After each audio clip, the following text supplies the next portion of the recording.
घरगुती वादातून पतीने पत्नीवर केला चाकूने जीवघेणा हल्ला। घरगुती वादातून पतीने पत्नीवर विरार रेल्वे स्टेशन ब्रिजवर चाकूने जीवघेणा हल्ला केला। यावेळी प्रवाशांनी मध्यस्थी केल्याने पत्नीचा जीव वाचला आणि पती पोलिसांच्या हाती लागला। ही घटना सकाळी 7च्या सुमारास विरार रेल्वे ब्रिजवर घडली।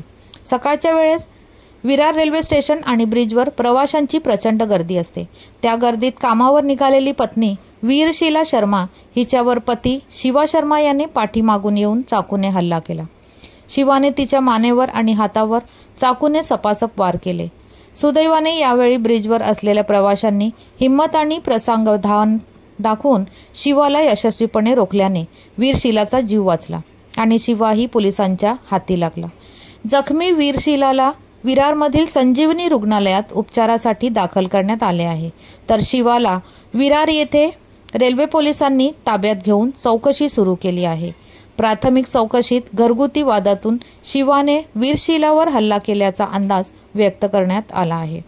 दरम्यान महिलेवर हल्ला करण्याची वसईतील ही तिसरी तर विरारमधील दुसरी घटना आहे।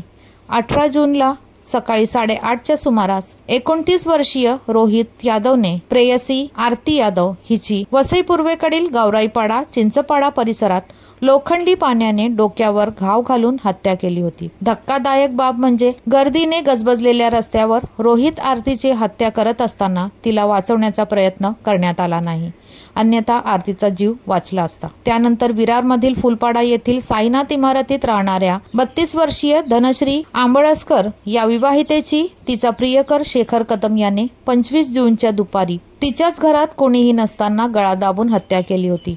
त्याआधी 10 जूनच्या सकाळीच पालघर तालुक्यातील मुरबे येथील 19 वर्षीय स्नेहा चौधरी हिची तिचा प्रियकर सुमित तांडेल याने दगडाने मारहाण करून तिला खाडीच्या पाण्यात बुडवून ठार मारले होते। एका पाठोपाठ एक घडलेल्या या घटनेने खळबळ माजली आहे। महिलांच्या सुरक्षिततेचा प्रश्न ऐरणीवर आला आहे। धन्यवाद। वसईहून मी शैनाज शेख, विकास समाचार चॅनलला लाईक शेअर सबस्क्राईब जरूर करा।